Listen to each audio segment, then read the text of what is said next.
जब माँ बाप का जनाजा उठा, माँ ने कहा बेटे बस्ते फेंक दो, अगर अब भी बस्ते न डाले तो माँ की इलाज के लिए पैसे कहाँ से लाओगे। बहन बड़ी होती जा रही है, इसकी जिम्मेदारियां भी हैं।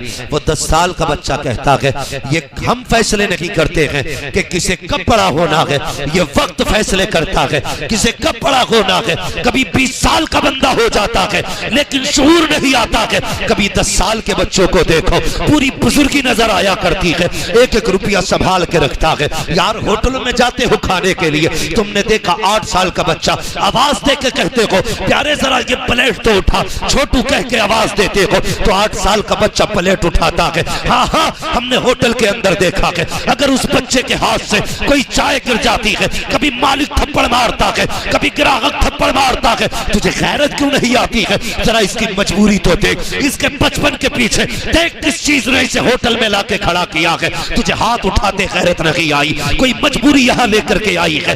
2 चीजें इसको रुलाती है, एक तो तेरी मार का दर्द रुलाया करता है, एक बाप के न होने का दर्द रुलाया करता है। अगर तुझे नजर आ जाए कोई 8 साल का बच्चा किसी होटल में मजदूरी कर रहा है, कभी प्यार से सर पे हाथ फेर, उससे भी पूछ यार तूने खाया है कि नहीं खाया है। तू सुबह से प्यालियां उठा रहा है, तू 40 रुपए पे पूरा दिन प्लेटें धोता है, पता तूने कुछ खाया कि नहीं। अगर उसकी आंख में आंसू आ जाए, बेटा कह के अपने सामने बैठा ले, अपने साथ वाली प्याली में अपने हाथ के लुक़मे खिला दे। जब वो जाने लगे अपनी जेब से 500 रुपए का नोट निकाल उस बच्चे की जेब में डाल दे। जब ये लेके पलट के माँ के पास जाएगा, माँ को जा करके 40 रुपए की बजाय 540 देगा तो माँ कहेगी बेटे तेरी मजदूरी तो 40 रुपए थी, ये 500 कहाँ से लाया है? वो बच्चा रो के कहेगा अब्बा बाप को इंतकाल किए हुए तो 5 साल बीत गए हैं, आज तक बाप को तो नहीं देखा, लेकिन बाप जैसे को देखा था, होटल में आया था, उसने बेटा कहकर जब मेरे सर पे हाथ रखा था, अम्मी उसके लहजे में बाप की शफकतें थी, उसकी निगाहों में बाप का प्यार था। जब बोल रहा था तो ऐसा लग रहा था कि बाप बातें कर रहा हो। अम्मी जान सब अपने खाने में लगे थे, आज उसने बेटा कह करके अपने दस्तरखान पे मुझे बिठाया था। खुदा की कसम खा के कहता हूँ माँ के हाथ उठ जाएंगे और कहेगी मालिक जिसने मेरे बेटे को खुशियां दी है तू उसके बेटों को खुशियां अता फरमा दे। इधर बेवा के हाथ उठेंगे, अल्लाह तेरे बेटे की खुशियों का आसमानों से फैसला। नारे तकबीर, नारे रिसालत, मसलके आला हजरत मुफ्ती हम्मद रजा साहब किबला, नारे तकबीर, जिंदाबाद जिंदाबाद। वाह वाह। जिंदगी में बाप बहुत अहम होता है। जिनके सर पे बाप है ना, उन्हें पता नहीं लगता वो कब जवान हो गए। उनसे पूछो जवानी कैसे आती है, जिन्होंने बचपन में बाप खो दिया हो। एक एक दिन मुश्किल से कटता है, एक एक रात मुश्किल से कटती है। अगर किसी यतीम को देखा करो ना, उसके सर पे हाथ रख दिया करो, ये सोच के रख दिया करो खुदा ना करे कल इसकी जगह मेरी औलाद हो तो कोई मेरी औलाद के सर पे हाथ रखेगा कि नहीं। बुरा ना मानिएगा, मैं बरेली वाला हूं, अल्लाह का शुक्र है कोई वहां भी ख्याल ना समझे, मगर मैं एक बात बताना चाहता हूं, सुने तवज्जो है आप लोगों की। थके तो नहीं है ना, अभी सर्दी भी काफी हो रही है। आप बैठे, अल्लाह आपके बैठने को कबूल फरमाए और आपके बैठने के सदक़े में अल्लाह ताला मरहूम बूढ़े साहब की मग़फ़िरत फरमाए। मैं आपसे चंद बातें करना चाहता हूँ। मेरी तकरीर तबे यार को बेचैन करती है, सबब क्या है वही कहता हूँ जो दिल पर गुजरती है। मेरे भाई, हमने जमाने को देखा है, दुनिया देख ली हमने, इतनी कम उम्र में दुनिया घूम आए। हमने देखा जब तीजा होता है, मैयत होती है ना, तो सगा चचा कहता जी आज के बाद मैं औलाद समझूंगा ही नहीं। बहुत गौर से मेरी बात सुनिएगा, खुदा ना करे किसी के साथ यह हादसा हो। सगा चचा हाथ रख के कहता आज के बाद मैं इन्हें अपनी औलाद समझूंगा। 40वें के दिन ना सारे अहबाब प्यार दिखाते हैं, लेकिन 40वें के बाद 40वें के बाद कौन चचा कौन भतीजा फिर याद नहीं रहता। हम क्यों मैयत के वक्त हम दर्द बनते हैं? ताकि रिश्तेदारों को पता चल जाए चचा खैर खाक है, ताऊ खैर खाक है, रिश्तेदार अच्छे हैं, इसलिए हम लोगों के सामने हमदर्दी करते हैं। लेकिन 40वें के बाद सगा भतीजा दरवाजे पे खड़ा हो, चचा दवा के पैसे नहीं अम्मी के पास, एक बार दे देता है चचा, दूसरी बार कहता है ठेका थोड़ा ही है, तुम्हारा बाप तुम्हें छोड़ गया मेरे लिए, ये कह के चचा धक्का देता है। खुदा रा कभी इस तरह यतीमों को धक्का ना देना, मत देना। अगर भाई नहीं है ना तो फिर अपने भतीजों के बाप बन जाना। एक एक मोड़ पे उनका ख्याल रखना। दुख होता है, आप जानते हो, जब किसी इंसान की रूह निकलती है। एक रिवायत में आया है, मलकुल मौत जब रूह लेके जाते हैं और वो दरवाजा पार करता है ना, तो एक चीख मार के लोगों से कहता है, याद रखना अपने पीछे यतीम और बेवा छोड़ के जा रहा हूं, मेरे यतीमों को रुलाना मत। मैं अपने पीछे अकेले छोड़ के जा रहा हूं, कहीं ऐसा ना करना मेरे बच्चों को रोने पे मजबूर कर दो। जिन और इंसानों के अलावा उसकी इस चीख को हर शय सुनती है। वो चीख के कहता है, मैं बेवा छोड़ के जा रहा हूं और यतीम छोड़ के जा रहा हूं, इन्हें रुलाना मत। लेकिन हमने क्या किया? हम तो उस वक्त तक यतीम को रोटी नहीं देते जब तक उससे जूते साफ नहीं करा लेते। हम उस वक्त तक गरीब को एक लुकमा नहीं देते जब तक उससे गुलामी नहीं करा लेते। और उसके बाद हम खां साहब बने फिरे, प्रधान बने फिरे। अबे तू सच्चा इंसान नहीं बन सका, तेरी पठानी का हम क्या करेंगे? दिलों में जगह पैदा करो। सगा भतीजा दरवाजे पे आए, अपना बेटा खाता होता है, हम कहते हैं अंदर लेके चला जाके उसकी नजर न पड़ जाए। हम यतीम भतीजों से छुपा के रखते हैं। लोग पूछते हैं कयामत कब आएगी? सुनो, अगर यतीमों की नजर खाने को लगने लग जाए तो समझ लेना कयामत तुम्हारे दरवाजे पे आ चुकी है। अपने रिस्क में, अपनी कमाई में अपने सगों का हिस्सा रखो यार। तुम्हें मालूम है यतीमी का दर्द क्या होता है? मेरे हुजूर पैदा होने से पहले बाप का साया चला गया। तवज्जो है ना? पैदा होने से पहले बाप का साया, पैदा होने के 6 साल के बाद मां इंतकाल कर गई। इस हाल में हुजूर की जिंदगी गुजरी। 8 साल उम्र शरीफ हुई तो दादा भी छोड़ के चले गए। फिर जब पूरा मक्का दुश्मन था, फिर चचा ने भी साथ छोड़ दिया। आपकी शफीक ज़ौजा हजरत खदीजतुल कुबरा का भी विसाल हो गया। बड़े दुखों से मेरे सरकार ने जिंदगी गुजारी। एक दिन अबू जहल ने पत्थर मारा हुजूर के, सुना है? पत्थर मारा मेरे हुजूर के। सुने, मैं बता रहा हूं माँ बाप क्या होते हैं, शुक्र अदा करना अगर माँ बाप है तो। हुजूर के पत्थर मारा, खून बहने लगा मेरे नबी के। हुजूर घर नहीं गए, हरम शरीफ चले गए। हरम शरीफ के दरवाजे से हजरत अमीर हमजा की खादिमा गुजरी। इधर अमीर हमजा शिकार के लिए गए हुए थे। कहां गए हुए थे? शिकार के लिए। जब आप शिकार से वापस आते थे तो बड़े अकड़ के चलते थे। आप अकड़ के चल रहे थे। इतने में लड़कियों ने देखा और कहने लगी, अगर इसे पता चल जाए ना कि इसके भतीजे के साथ क्या हुआ है तो ये अकड़ ना छोड़ देगा। अभी ईमान नहीं लाए थे हुजूर के चचा, अभी ईमान नहीं लाए। जल्दी से घर आए। खादिमा ने दस्तरखान बिछाते हुए कहा, आंख में आंसू थे, कि लगता है खानदान कुरैश की तलवारों को जंग लग गया है। इतना सुना, कहा हुआ क्या है? कहा तुम्हें नहीं पता, तुम्हारे भतीजे मोहम्मद को माज़अल्लाह आज अबू जहल ने पत्थर मारा है। इतना सुना, दस्तरखान छोड़ा, तलवार उठाई और दौड़ लगाई। लोगों से पूछा अबू जहल कहाँ मिलेगा? किसी ने बताया अपने यारों के साथ कह कहे लगा रखा है। वहां पहुंचे जहां बैठा हुआ था और गिरबान पकड़ के उठाया। उठाने के बाद कहा, खबरदार तूने क्या समझा था? मेरे भतीजे को लावारिस समझा? ये कह के आपने तलवार के दस्ते से चोट मारी, उसका सर फटा, खून बहने लगा। फिर आपने कहा, लोगों मेरा भतीजा कहाँ है? कहा जाओ, हमने उसे हरम शरीफ में रोते हुए देखा है। अब जरा सुनना, जब हरम शरीफ में आपके चचा आए हैं, सरकार दो आलम हालत सजदा में है, रो के अपने रब से फरियाद कर रहे हैं। चचा ने आके कहा था, भतीजे जरा सर तो उठाओ। मैं आ गया हूँ। मेरे नबी ने सर नहीं उठाया। फिर चचा ने कहा, सर उठाइए, मैं आ गया हूँ। फिर सर नहीं उठाया।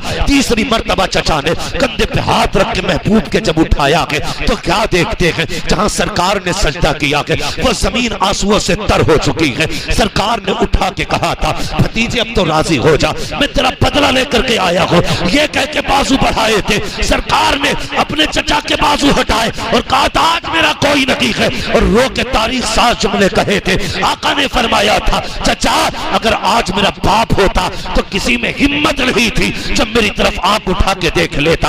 आज अगर मेरी माँ भी ना होती तो यहाँ हरम में बैठ करके तनखा लावारिसों की तरह न रोता, मैं भी माँ की गोद में सर रख के रो देता। पता चला बाप होता है तो किसी में हिम्मत नहीं होती आंख उठा ले, माँ होती है तो रोने के लिए आंचल हुआ करता है। अगर ये नहीं होते हैं तो रोने के लिए गोद नहीं मिलती है, सहारे देने के लिए कंधे नहीं मिलते हैं। हजरत पैगंबर इस्लाम ने जैसी तना कहा है, चचा ने बाजू फैला के सरकार को सीने से लगाया, कब तो राजी हो जा, मैं तेरा बदला लेके आया हूं। तब महबूब ने कहा था, चाचा मैं बदले से राजी नहीं होता, अगर खुशी देना चाहते हो तो फिर वो कलमा पढ़ो जो खुदा ने मुझे दे के भेजा।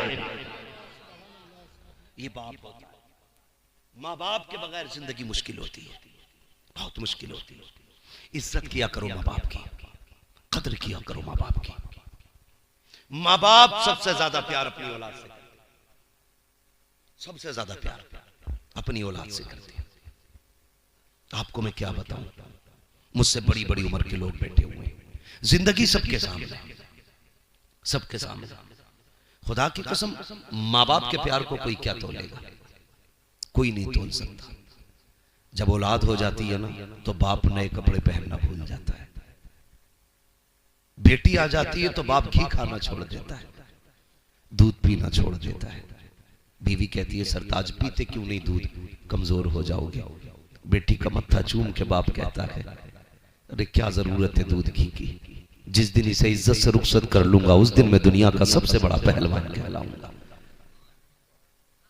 ये बाप होता है यार। और माँ खुदा की कसम कुर्बान जाओ, माँ पर कुर्बान जाओ। तुम हजार ऐब करो, माँ की नजर में कोई ऐब नहीं होता, कोई ऐब नहीं होता। माँ कितनी सादी होती है यार, तुम माँ से कितनी आसानी से झूठ बोल जाते हो और माँ यकीन कर लेती है। सोचा तुमने, कभी ख्याल किया माँ क्या होती है? सबसे ज्यादा औलाद से माँ प्यार करती है। आओ तारीख का एक बाब और पलट पलट, अभी वक्त है ना आपके पास, जरा कह दें या रसूल अल्लाह। मैं आपको बता दूं माँ क्या होती है। अल्लाह आपको सलामत रखे। कायनात में बड़े नसीबों वाली खातून सैयदा तय्यबा ताहिरा आबिदा जाहिदा तकिया नकिया ज़किया हजरत सैयदा फातिमा ज़हरा रज़ियल्लाहु ताला अन्हा। कितने नसीबों वाली, जिनका बाप नबियों का इमाम है। आपको इस बात पे सुभान अल्लाह कहना चाहिए था। हाँ, बड़े सीधे लोग हैं, मैं आपकी सादगी पे कुर्बान जाऊंगा। मैं इसको भी आपका प्यार कहूंगा कि आप इस प्यार से सुन रहे हैं कि आप सुभान अल्लाह कहना भूल गए। सैयदा फातिमा वो है जिनका बाप नबियों का इमाम है, जिनका शोहर वलियों का इमाम है, जिनके बेटे शहीदों के इमाम हैं, और जो खुद जन्नती औरतों की सरदार है। इतनी बाज़मत शख्सियत खातून जन्नत सैयदा फातिमा ज़हरा है, जिनके बेटों को शहीद आजम कहा जाता है। वो खातून जन्नत सैयदा तय्यबा ताहिरा एक दिन घर में बैठी है। सुने मेरी माँ बहनें भी बहुत गौर से सुनना, अंदाज़े में मेरा बहुत शौक नहीं है, शायद कि उतर जाए तेरे दिल में मेरी बात, बहुत गौर से सुनिएगा। जब आपकी जिंदगी के आखिरी लम्हात आए ना, हजरत अली रजी अल्लाह तआला अन्हु घर में तशरीफ लाए, देखा खातून जन्नत सैयदा फातिमा ज़हरा अपने हाथ से झाड़ू लगा रही है, सारे कपड़े धो दिए। उसके बाद कहने लगी अली मैंने तुम्हारे सारे कपड़े धो दिए, जो तुम्हारे सर पे अमामा है ना ये भी दे दो, धुल देती हूँ। हजरत अली मुस्कुरा के कहने लगे लगता है फातिमा आज तबीयत ठीक है, आज खुद काम कर रही हो? कहने लगी अली वक्त कम है, ज्यादा बात करने का वक्त नहीं है, जल्दी से अमामा दें।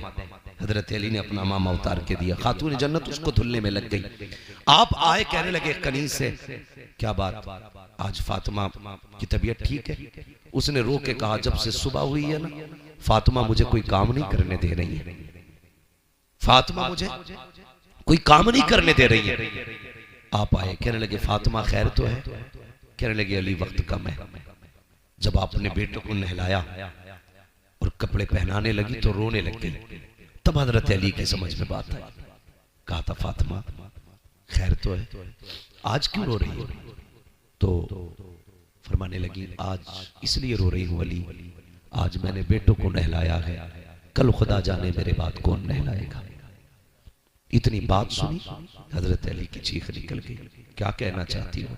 काली, आज मेरा दुनिया से जाने का वक्त आ गया है। हजरत अली ने सैयदा फातिमा का हाथ पकड़ा। कहने लगे फातिमा भी दिन की रफाकत कितनी गुजरी है, इतनी जल्दी साथ छोड़ के जाने की बात, और ये देख छोटे छोटे बच्चे हैं, ऐसी बात न कर।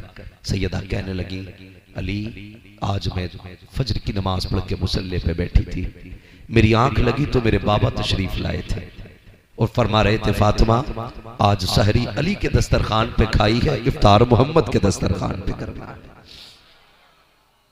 इफ्तार मेरे दस्तरखान पे करना है, अली वक्त कम है। जैसी इतनी बात कही, शहजादों को तैयार किया और करने के बाद कहा जाओ नाना से सलाम कह के आओ। इधर शहजादे घर से निकले, खातून जन्नत ने अली का हाथ पकड़ा।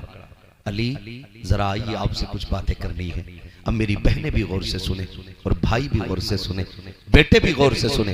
खातून जन्नत हाथ पकड़ के लाई, कहने लगी अली जरा आइए, कुछ बात करनी है। जब आके बैठे हजरत अली ने कहा कहो फातिमा क्या कहना चाहती हो?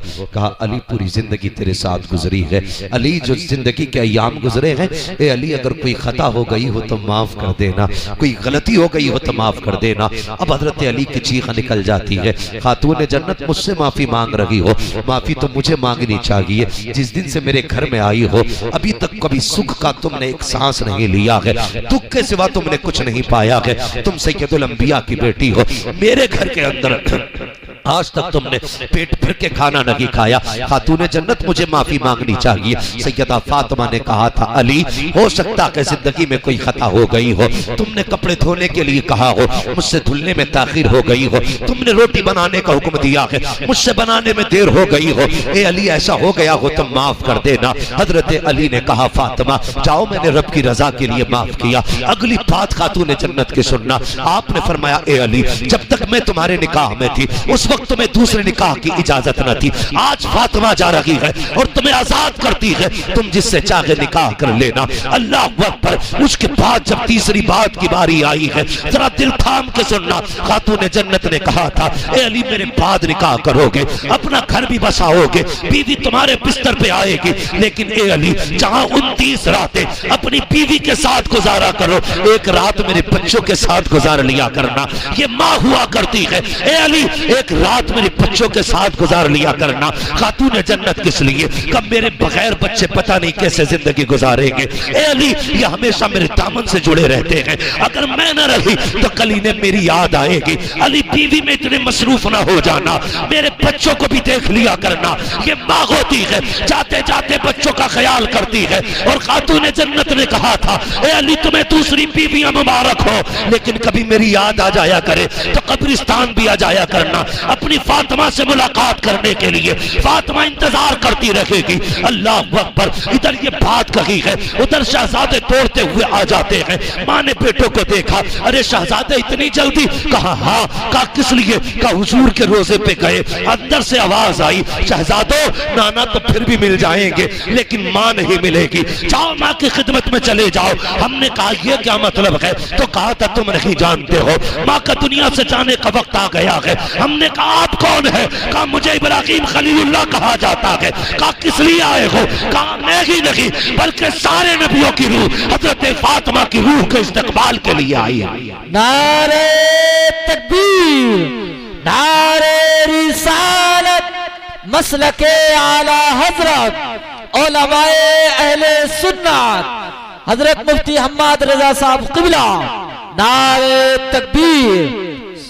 मौत की आगोश में जब थक के सो जाती है माँ, तब कहीं जाकर के थोड़ा सा सुकून पाती है माँ। अल्लाह। पूरी जिंदगी माँ औलाद के नाम कर देती है, बाप पूरी जिंदगी औलाद के नाम कर देता है। हम कितना करते हैं उनके लिए? कुछ भी तो नहीं, कुछ भी तो नहीं यार। किया करो उनके लिए। ये बंगला, ये गाड़ियां, ये इज्जत, ये शोहरत, ये दौलत, बाप नहीं होगा तो ये सब काटने दौड़ेंगे। मेरे एक दोस्त थे, मुझसे कहते मेरे माँ बाप तब थे जब मेरे पास साइकिल भी नहीं थी। आज 50-50 लाख की गाड़ी है, लेकिन बैठने वाले माँ बाप नहीं है। कहता मैं जब भी गाड़ी में बैठता हूं मेरा जी करता काश मेरा बाप होता जो मुझे कंधे पे बैठा के मेला लेके जाता था। आज मैं उसे गाड़ी में बैठा के घुमाता। इसलिए बाप है ना तो इज्जत करो, कदर करो। अपने खाने से पहले अपने माँ बाप के खाने की फिक्र किया करो।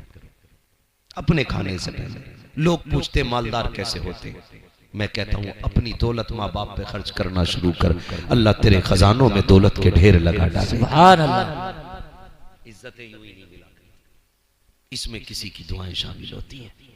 तरक्कियां यूं ही नहीं मिला करती, इसमें किसी के रातों के सजदे लगे होते हैं, किसी की आंखों के आंसू लगे होते हैं, तब तुम कहीं जाकर के किसी मयार पर पहुंचते हो। मुनव्वर राना ने कहा था बुलंदियों का बड़े से बड़ा मकाम छुआ, उठाया गोद में माँ ने तब आसमान छुआ। खुदा की कसम माँ की गोद से बुलंद कोई शय नहीं होती है, बाप की उंगली से ज्यादा मजबूत कोई चट्टान नहीं होती है। आज ये है, इनकी इज्जत करें, इनकी कदर करें। कल ये चले जाएंगे, फिर नहीं आने वाले, फिर नहीं आने वाले। तरस जाओगे इस आवाज को सुनने के लिए। लड़ते हैं ना माँ बाप से, क्यों डांटते हो हमें? तुम बूढ़े हो गए हो, तुम्हें क्या पता। ना डरना, ना लड़ना इनसे। अगर ये डांटे भी ना बुरा लगता है, जवान हो, खून गर्म है, लेकिन मजा तब है, बर्दाश्त कर लो, बर्दाश्त कर लो, फिर जीने का मजा आता है। ये लाख सितम भी करें, बर्दाश्त करो, फिर देख जीने का कितना मजा है। मेरे हुजूर ने फरमाया था जिससे बाप या माँ इस हाल में दुनिया से गए कि वो अपनी औलाद से राजी थे, फरमाया जब कयामत का दिन होगा सारे लोग मुझे तलाश करेंगे, मैं उस खुशनसीब शख्स को तलाश करूंगा, मैं उस खुशनसीब शख्स को तलाश करूंगा। फरमाते अगर वो मुझे मिल गया, और फरमाते मैं ढूंढ लूंगा।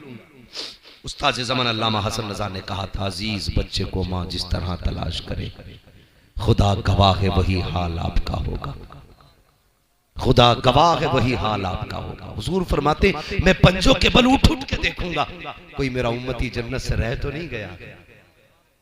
लाओ तो कोई ऐसा प्यार करने वाला यार, लाओ तो ऐसा लाड़ करने वाला कोई। कहते मैदान कयामत में मैं पंजों पे उछल उछल के देखूंगा, कहीं कोई ढका छुपा तो नहीं रह गया।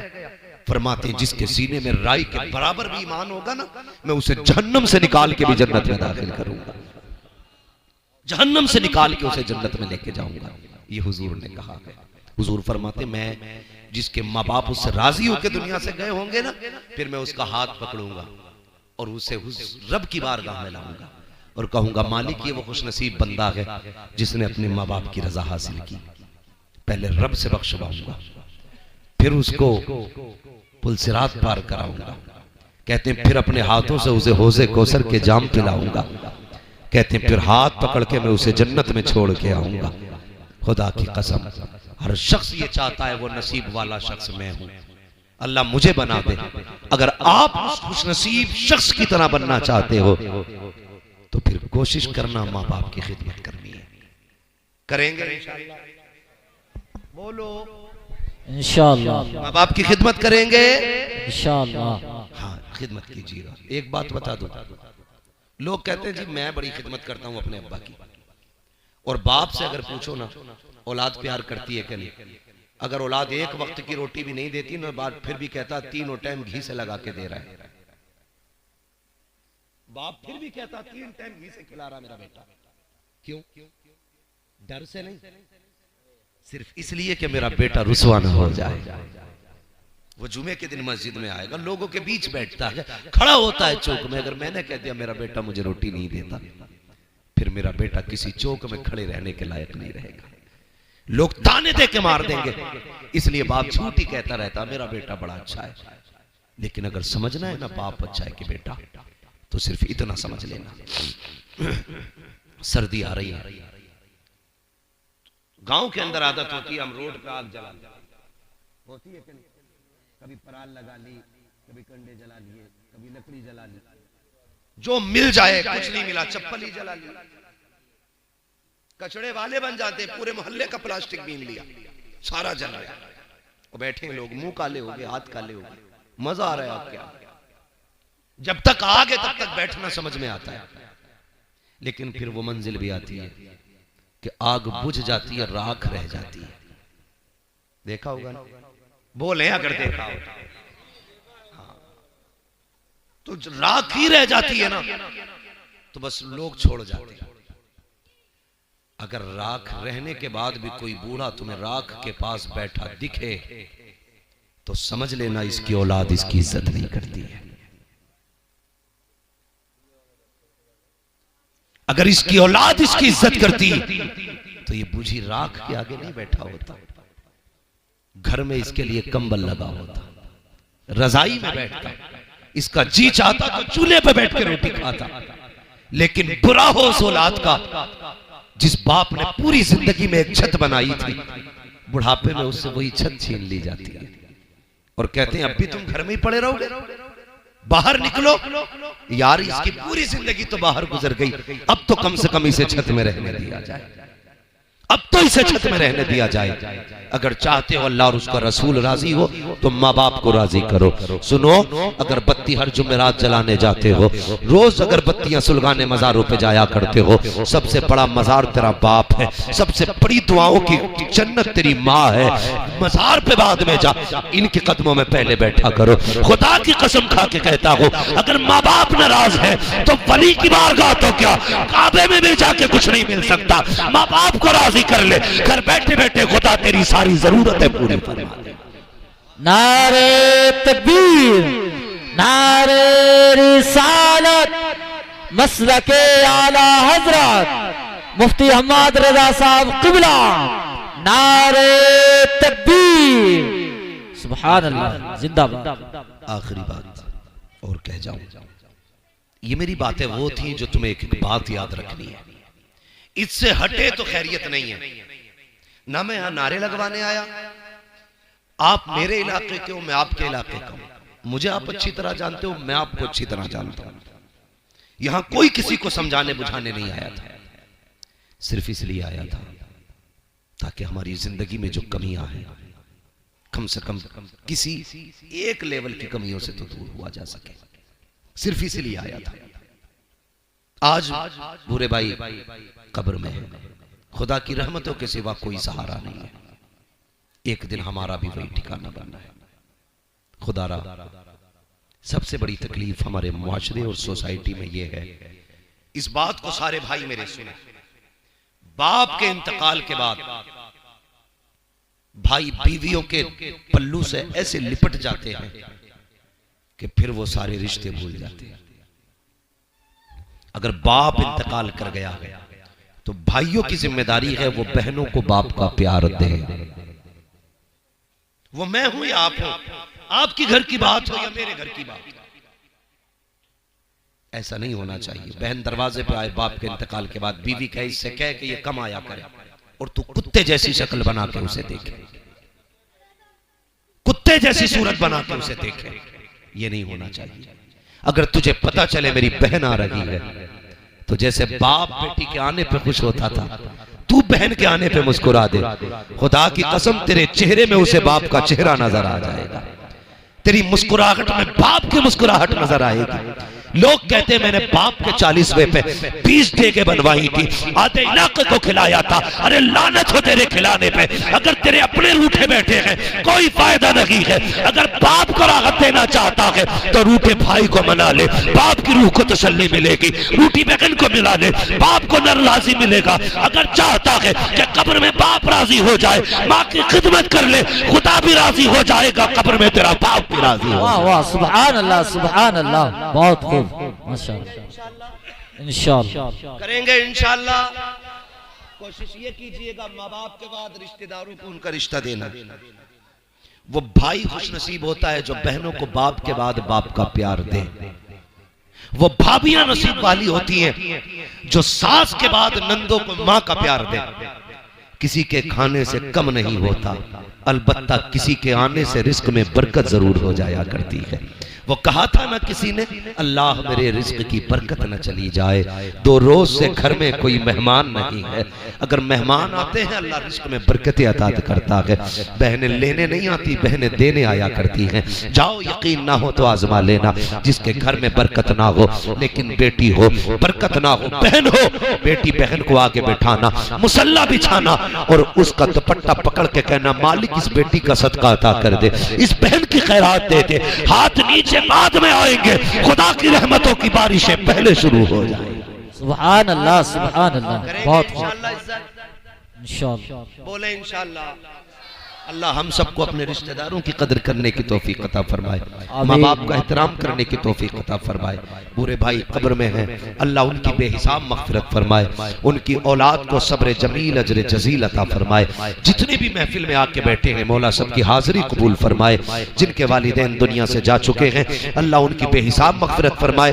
जिनके बाहयात हैं अल्लाह उनके बापों की उम्रों में बरकत अता फरमाए। बस जो हुए अगलात उनको माफ फरमाए रब्बे कायनात। जिंदगी ने दिया साथ, फिर होगी मुलाकात, चमन रहा फूल खिलेंगे, जिंदगी रही फिर मिलेंगे। मुसाफिर हैं हम भी, मुसाफिर हो तुम भी, किसी मोड़ पर फिर मुलाकात होगी। फकीरान आए सदा कर चले, सदा खुश रहो ये दुआ कर चले। सारे लोग कलमा शरीफ पढ़ लीजिए, ला इलाहा इल्लल्लाहु मुहम्मदुर रसूलुल्लाह व मा अलैना इल्लल बलाग। अस्सलामु अलैकुम व रहमतुल्लाहि व बरकातुहू।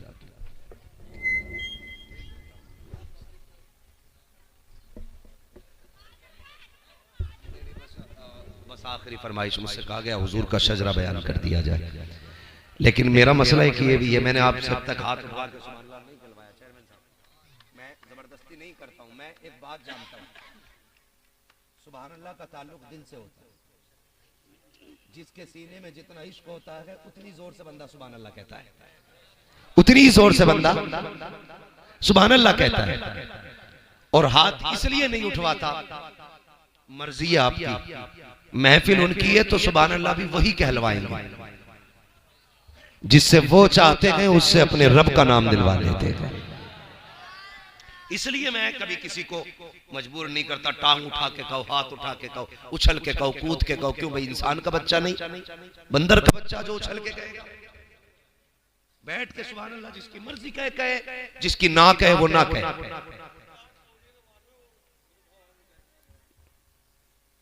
ये अलग अलग मसाइल है, ये इस तरह की इतनी बड़ी बातें चर्चा नहीं करनी चाहिए।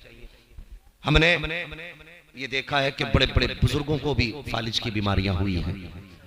इमाम बुसीरी को कौन नहीं जानता है, जिन्होंने कसीदे बुर्दा शरीफ लिखा और ऐसा लिखा कि सुनने के लिए खुद हुजूर मदीने से तशरीफ लाए थे।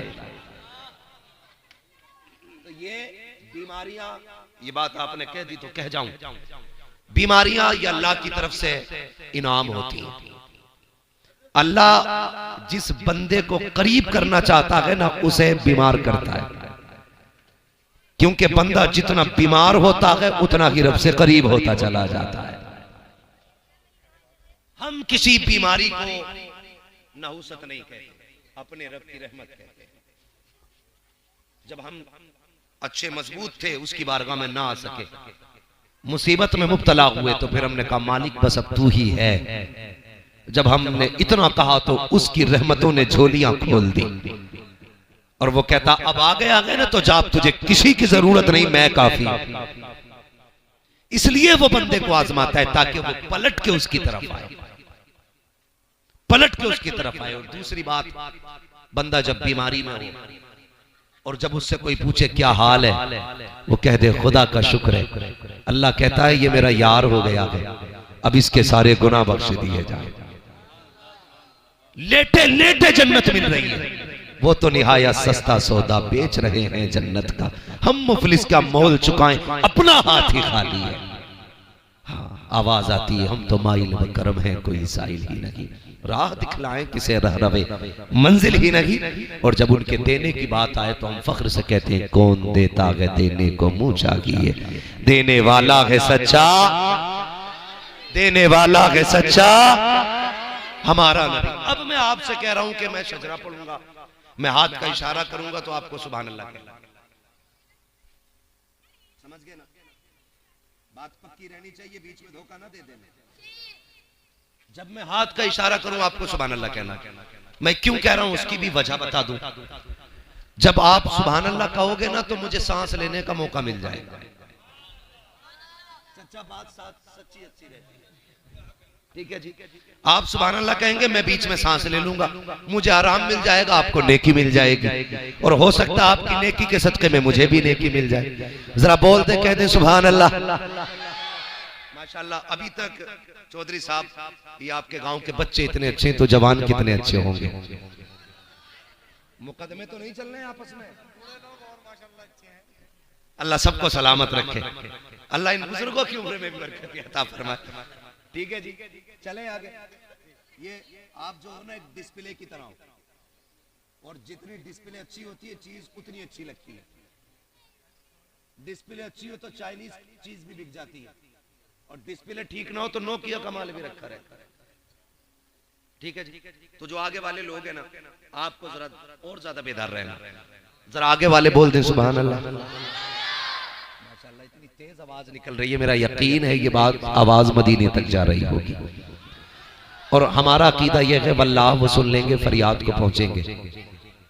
इतना भी तो हो कोई जो आ करे दिल से। हुजूर को जब भी पुकारा करें दिल से पुकारा करें, फर्जी नहीं, फॉर्मेलिटी नहीं। किसी मौलवी के कहने पे तुमने पुकारा तो क्या पुकारा, मजा तो तब है जब खुद पुकारा है। अजीब मसला, लोग कहते हैं प्रधान के नाम पे सुभान अल्लाह कहो, चौधरी साहब के नाम पे सुभान अल्लाह कहो। ये क्यों नहीं कह देता कि मुस्तफा के नाम पे सुभान अल्लाह कहो? इससे बड़ी जात कौन सी होगी? ठीक है जी। आपको सिर्फ सुभान अल्लाह कहना जब मैं हाथ का इशारा करूंगा। उससे क्या है, मुझे सांस लेने का मौका मिल जाएगा। बच्चे बड़े समझदार हैं, इंशाअल्लाह अगर ये पढ़ें, मोबाइल कम चलाएं तो इनका फ्यूचर बड़ा मुस्तकबिल होगा, बड़ा रोशन इनका मुस्तकबिल होगा, इनका फ्यूचर बड़ा ताबनाक होगा। पढ़ते हैं ना बेटे? पढ़ने जाते हो कि मोबाइल चलाते हो खाली? एक बात बता दूं तुम्हें भी बेटे, जो कौम बचपन में मोबाइल चलाएगी वो जवानी में भीख मांगेगी। ये आने वाले 50 साल का उसूल है। अगर आने वाले दौर की भीख से बचना है, आज किताबें उठा लो, कल कंप्यूटर तुम्हारे कदमों में पड़े होंगे। पढ़ेंगे इंशाअल्लाह। जो अच्छा नंबर लाया करे चेयरमैन साहब, आपकी बस्ती में जो टॉप क्लास किया करे, पूरी बस्ती को टॉप किया करे, नेता लोगों की जिम्मेदारी है उसकी हौसला अफजाई के लिए उसको कुछ न कुछ इनाम दिया जाना चाहिए, ताकि इससे हमारी नस्लों में पढ़ने का शौक पैदा हो। ये करना चाहिए। बस मैं अब बात पूरी कर दूं, मुझसे कहा गया वक्त बहुत ज्यादा हो रहा है, मैं भी बीमार आदमी हूँ, रोज सफर करता हूँ, बस मुझे भी आज आराम मिल जाएगा। जरा कहें सुभान अल्लाह। आप किस चीज का इंतजार कर रहे हो भैया? अभी क्या जिब्रील आएंगे कहने के लिए सुभान अल्लाह के लिए? मैंने इतनी वाज़ेह बात कह दी, आप सुभान अल्लाह कहोगे मुझे सांस लेने का मौका मिलेगा। आप अभी से ऐसे कर रहे हैं जैसे धान तोकरे जम के आते हैं, कहीं बाल निकली है, कहीं ठोम जम गई। ऐसा ना करें, जरा सारे बोले सुभान अल्लाह। आदम के बेटे शीश, शीश के बेटे यानस, यानस के बेटे कैनान, कैनान के बेटे मैलाइल, मैलाइल के बेटे ब्यारत, ब्यारत के बेटे इदरीस, इदरीस के बेटे मुतवशिक, मुतवशिक के बेटे लमक नेक नाम, लमक नेक नाम के बेटे नूह, नूह के बेटे शाम, शाम के बेटे जुल्हाद, जुल्हाद के बेटे शालेह, शालेह के बेटे आबिर, आबिर के बेटे दाता, दाता के बेटे रावा, रावा के बेटे सारू, सारू के बेटे नाखुर, नाखुर के बेटे तारिक, तारिक के बेटे इब्राहिम खलीलुल्लाह, इब्राहिम खलीलुल्लाह के बेटे इस्माइल ज़बीहुल्लाह, इस्माइल ज़बीहुल्लाह के बेटे केदार, केदार के बेटे अवाम, अवाम के बेटे हमल, हमल के बेटे सलमान, सलमान के बेटे हमल, हमल के बेटे साबित, साबित के बेटे सलमान, सलमान के बेटे रईसा, रईसा के बेटे इलियासा, इलियासा के बेटे औद, औद के बेटे हव्वा, हव्वा के बेटे नदरान, नदरान के बेटे मोहित, मोहित के बेटे नदान, नदार के बेटे मुदिर, मुदिर के बेटे इलियास, इलियास के बेटे मुदरिका, मुदरिका के बेटे खदीमा, खदीमा के बेटे किनाना, किनाना के बेटे नदर, नदर के बेटे मालिक, मालिक के बेटे फार, फार के बेटे गालिब, गालिब के बेटे लुई, लुई के बेटे काब, काब के बेटे मुर्रा, मुर्रा के बेटे किलाब, किलाब के बेटे कुसई, कुसई के बेटे अब्दे मनाफ, अब्दे मनाफ के बेटे हाशिम गए, हाशिम के बेटे अब्दुल मुत्तलिब गए, अब्दुल मुत्तलिब के बेटे अब्दुल्लाह है, अब्दुल्लाह के बेटे मोहम्मद रसूलुल्लाह। नारे तकबीर, नारे रिसालत, मसलके आला हजरत मुफ्ती हम्माद रजा साहब क़िबला उलमाए अहले सुन्नत नारे तकबीर सुभान अल्लाह सुभान अल्लाह जिंदाबाद जिंदाबाद। अल्लाह रब्बुल इज्जत हम सबको हमारे माँ बाप की इज्जत करने की तौफीक अता फरमाए और उन्हें राजी करके मालिक हमें जन्नती होने की तौफीक अता फरमाए आमीन। और अल्लाह ताला हमें माँ बाप की रजा में राजी रखे, उनके गुस्से को बर्दाश्त करने की तौफीक अता फरमाए, उनके हर सख्त सुख्त सही और गलत फैसले को मालिक तस्लीम करने की तौफीक अता फरमाए। सारे लोग फिर जहाँ तो जहाँ फिदा दो जहाँ से भी नहीं जी भरा, करूँ क्या करोड़ों जहाँ नहीं। जिसको अपने नबी से जितनी मोहब्बत का दावा हो, कोशिश ये करें कि उतनी ही आवाज़ के साथ रसूल और आले रसूल की बारगाह में दरूद व सलाम की डालियाँ निछावर कर लें। पढ़ें बावाज़ बुलंद अल्लाहुम्मा सल्ली अला सय्यदिना व शफ़ीइना व नबीना व मौलाना मुहम्मदिन मअदिनिल जूदी वल करम व आलिहि व अस्हाबिहि व बारिक व सल्लिम सलातन व सलामन अलैका या रसूल अल्लाह सल्लल्लाहु तआला अलैहि वसल्लम। अज़ीज़ाने मिल्लत इस्लामिया, घड़ी की सुई 12 के पार हो चुकी है। मेरे ख्याल से 11 हो चुके हैं और सर्दी काफ़ी तेज़ होने लग गई है। इस वक्त तक आपका बैठना अल्लाह ताला अपनी बारगाह में कबूल फरमाए और हुजूर पाक के सदक़े में हम सब के लिए इस महफिल पाक को ज़रिया निजात बनाए। अज़ीज़ाने मिल्लत इस्लामिया, हमारी इन महफिलों के इनेकाद का मकसद ये होता है कि अल्लाह हुजूर के ज़िक्र के सदक़े में हमें भी बख्श दे और हमारे मरहूमीन को भी बख्श दे। इसलिए कि जिस ज़मीन पे अल्लाह और उसके रसूल की बातें होती हैं, उस ज़मीन पर खुदा की रहमत के फरिश्ते आया करते हैं। ये हम नहीं कहते कि हम पारसा हैं या आप नेक हैं, ये सोच के सब इकट्ठा होकर बैठ जाते हैं कि इस महफिल में कोई तो ऐसा बैठा होगा अल्लाह जिसके सदक़े में सबकी दुआएं कबूल कर लेगा। जब कोई बंदा दुआ किया करे तो हमें आमीन सच्चे दिल से कहना चाहिए, क्योंकि अगर दुआ करने वाला अच्छा ना हो, सिर्फ आमीन कहने वाला अच्छा हो, तब भी अल्लाह दुआएं कबूल फरमा लिया करता है। मिंबर शरीफ पर आप देख रहे हैं उलमा मुफ्तियान इकराम की एक लंबी जमात तशरीफ फरमा है। नकीब अहले सुन्नत हमारे बड़े भाई मौलाना आरिफ रजा साहब, ये हमारे मदरसे के साथी भी हैं।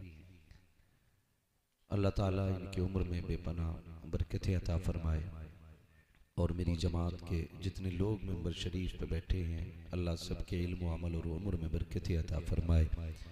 और ये महफिल में जितने भी हुजूर के आशिका के बैठे हैं, अल्लाह आज की रात के सदक़े, इस महफिल के सदक़े सबके इल्म व अमल और रिज़्क़ और जायज़ कारोबार में बेपनाह बरकतें अता फरमाए। माशाअल्लाह, अल्लाह आपको सलामत रखे। पहली मर्तबा इस महल्ले में गालिबन हाज़री हुई है। इस महल्ले में, हाँ, शादी में गालिबन पीछे प्रोग्राम हुआ था।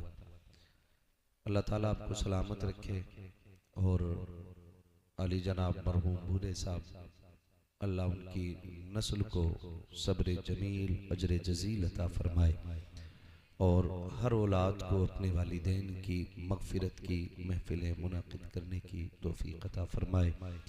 आपकी बस्ती की मुअज़्ज़ज़ शख्सियत चौधरी साहब भी बैठे हुए हैं और हालांकि इनका ताल्लुक नेता नगरी की लाइन से है, लेकिन इन्होंने इतनी रात को जाग के बता दिया, सियासत से रिश्ता बाद में है, मदीने वाले से रिश्ता पहला है। हमारे सारे उसूल बाद में हैं। हुजूर की निस्बत का सबसे पहले रिश्ता निभाया जाता है। ये छोटे छोटे बच्चे, नौजवान जिन्हें बिस्तर पे होना चाहिए था, ये अभी तक बैठे हुए हैं।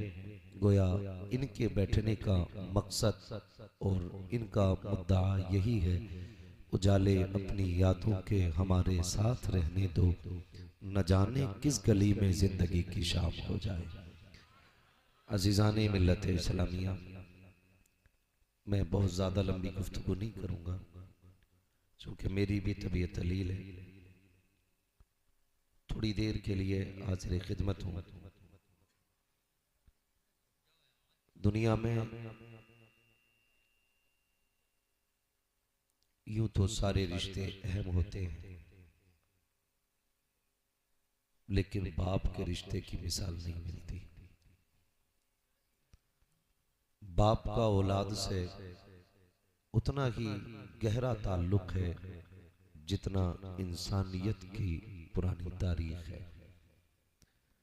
बाप बेटे के दरमियान मोहब्बत का रिश्ता उतना ही पुराना है जितनी हजरत आदम की तारीख पुरानी है। इस रिश्ते की नौजवानों कोई मिसाल नहीं मिलती है। बाप हर शख्स की जिंदगी में एक भारी दरख्त की तरह होता है जो खुद तो धूप में खड़ा रहता है, लेकिन अपने नीचे बैठने वाले पे धूप नहीं पड़ने देता। बाप औलाद के लिए उस पहाड़ की तरह होता है कि जो खुद आंधी और तूफान की थपेड़ों को बर्दाश्त करता है, लेकिन अपने दामन में बैठने वाले को कभी आंधियों से दो चार नहीं होने देता। बड़ी मुश्किल जिंदगी इंसान की तब होती है जब बाप सफेद कफन पहन के घर से निकल जाता है। तब इंसान को लगता है कि उसने कितनी बड़ी दौलत को खो दिया है। आज हमारे माँ बाप सलामत है ना, हमें इनकी कदर मालूम नहीं। नौजवानों में इतना कहूंगा, अगर माँ बाप जिंदा हैं तो कदर कर लो, कल जाने के बाद ये वापस नहीं आने वाले। आपको दुनिया कितनी भी दौलत दे या आप दुनिया को कितनी भी दौलत दें, आप पैसे के जरिए दिल गुर्दे खरीद सकते हैं, लेकिन मार्केट से बाप नहीं खरीदा जा सकता। आप पैसे देकर के इमारतें बना सकते हैं, लेकिन बाप का रिश्ता पैसों से हासिल नहीं होता है। खुदा की कसम, हमारे सोचने का तरीका अलग है। हम ये सोचते हैं कि बाप हमारा बड़ा सख्त मिजाज है, माँ हमसे ज्यादा प्यार करती है, बाप कम प्यार करता है। ये कभी मत सोचना नौजवानों कि बाप कम प्यार करता है।